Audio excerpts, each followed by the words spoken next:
Ever get that one bad feeling about that prospect or client?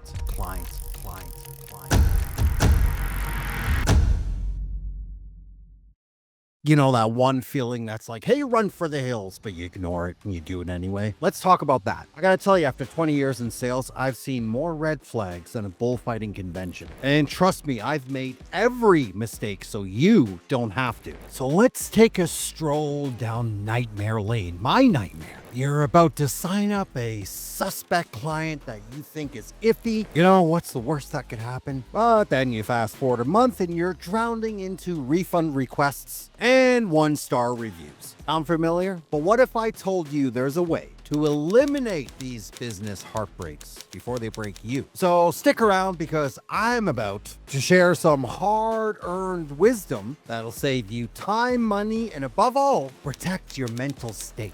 First off, trust that instinct. That's your experience. Look, I'm here to tell you, don't go around tonight because it's about to take your life. There's a bad moon on the rise. Yeah, great song, but geez, that's fitting for what we're about to uncover. The reason you're getting that red flag from that prospect is usually due to their values not aligning up with yours. I mean, your values will protect you. They will lead you to the people that you want to work with. And that's not to say that you're not there to help your prospects see things in a different perspective that's going to help their situation, get out of their state that they're in. That's the entire purpose of a sales call. That's our job, to be able to help someone and guide them. But that comes down to their willingness. If someone is clear on their problem and they're crystal clear that they need a better solution, but still unwilling, that's a problem. So in other words, everything they've tried, every solution out there to them is flawed. You might want to stick a red flag there, but that's why it's so important. You can't be afraid to challenge them up front. If they can't handle those tough questions on that call now, how in the hell are they going to be able to handle your services or what you need from them down the road? Let's say you're a fitness coach. You're a fitness coach and you have a reservation on a prospect or a client. Like, you get a sense of that prospect, that client's going to have a problem implementing things that you throw at them. Your program's structured out. It is a true red flag that's coming in from the pit of your stomach. And you're like, oh, this is going to be a problem. You just feel that external negativity. The entire sales call, they've been trying to sell you as to why every external solution out there has not worked for them. It's not them that's flawed. It's everything out there. Every coach sucks. Every program doesn't work. Now, I'm not talking about lose sight in helping someone. Again, our services, if you're an online coach, you know, you may have extraordinary services in your program or your offer that's going to have the resources to be able to help them break past their negative patterns. That's not what I'm saying here. Don't confuse that with what I'm really trying to focus on here. What I'm referring to, I'm talking about the people with a lack of urgency or willingness to change their situation. Let me tell you about a prospect I had about 10 years ago, still right up here. And the offer was personal training. It was high ticket for sure, but in nutrition and personal training, like a tremendous amount of resources for that client. It was really aggressive, high level support. Now, this lady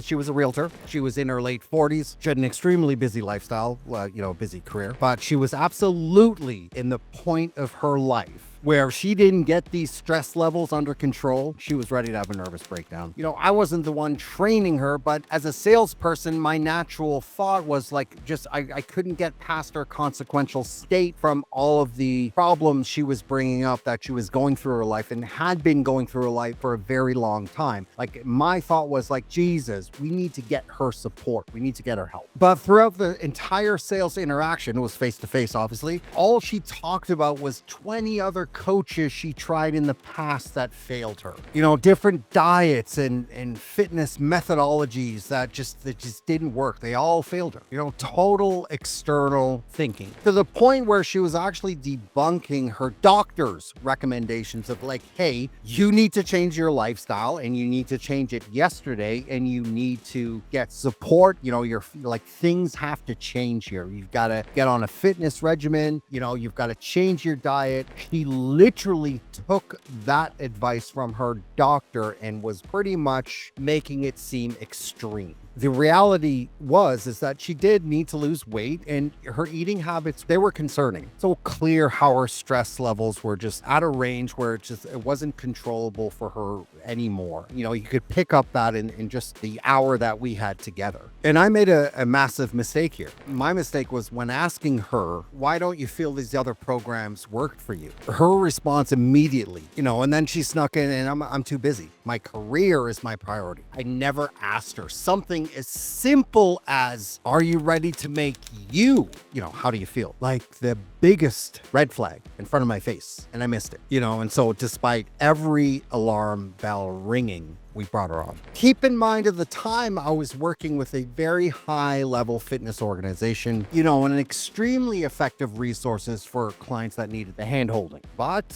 as I'm sure you guessed, spoiler alert, the entire thing was a disaster. She complained more than anyone could manage. Like, it was overwhelming. It's like she had these expectations beyond any fitness coach on the planet could accommodate. She drained more energy from me than the 5 actual trainers that she burned through. And these were fucking good trainers. Like, these were elite level trainers. Every staff member that dealt with her were exhausted. And I'm not saying that in a cruel way. Like, genuinely, it was a dark cloud. I mean, she missed appointments. She never followed through. She would always deviate from the structure. Her nutrition was always off on the weekends. And she always had an excuse. And, I get fueled even just thinking about it to this day, because it's like there was zero accountability on her side. Everything was flipped around, and, it was more external. And hey, I get it. There's some organizations out there that do, drop the ball. Maybe things are oversold, but I can tell you right now, with this client and the organization that I worked for and the people that were involved, we did not fail here. And in the end, she ended up getting a full refund. Like, we canceled everything. And to our knowledge, she ended up doing the same with a competitor gym, and with the same outcome. I know what you're thinking. You need clients, right? You want to showcase what you can do, your resources. You need clients. You don't want to turn people away. You're building a business here. But trust me, one bad apple can spoil your energy. It's not about being picky. It's about keeping your business intact and being effective and smart about that. It's going after the people that you want to work with, that you're aligned up with your values in there, so that have a real problem, that have the willingness to really change their position and seek the solution that they truly need. Because when you have prospects and clients like that, that's when you're going to get results. That's when they're going to get results, because there's a driver behind that. And so you'll have the one-offs that you need to identify for you and your sanity and your business, that you need to be able to red flag. I should have recognized a consistent pattern with this prospect, and that was she was really lacking the will. Every other support she had in the past, every way you want to dissect it, there was a lack of urgency and will there. If they really want to do something, they will find a way. And if they don't, they'll find an excuse. I'm sure you've heard that saying before. It's true. But for the extreme, and I mean extreme prospects out there that you should be aware of, life will be full of challenges for them. It will always be external, and they'll never take responsibility for themselves. And it's sad, but the biggest red flag that you need to identify is, do they align up with your values? Like and subscribe if you did like it. Hopefully you liked it. Now, the point of this video is just be cautious of who you bring in. You don't have to service everyone. If you're not aligned up with someone's values and they're completely off, just think of the chaos that's going to bring you in your business. You've built your business, your program, your offer for a reason. You've put a lot of work behind that, and you can help people, and you are resourceful. Don't accept anything less than that. That's what you're going to attract. And I hope you like this. Like and subscribe, and I'll see you on the next one.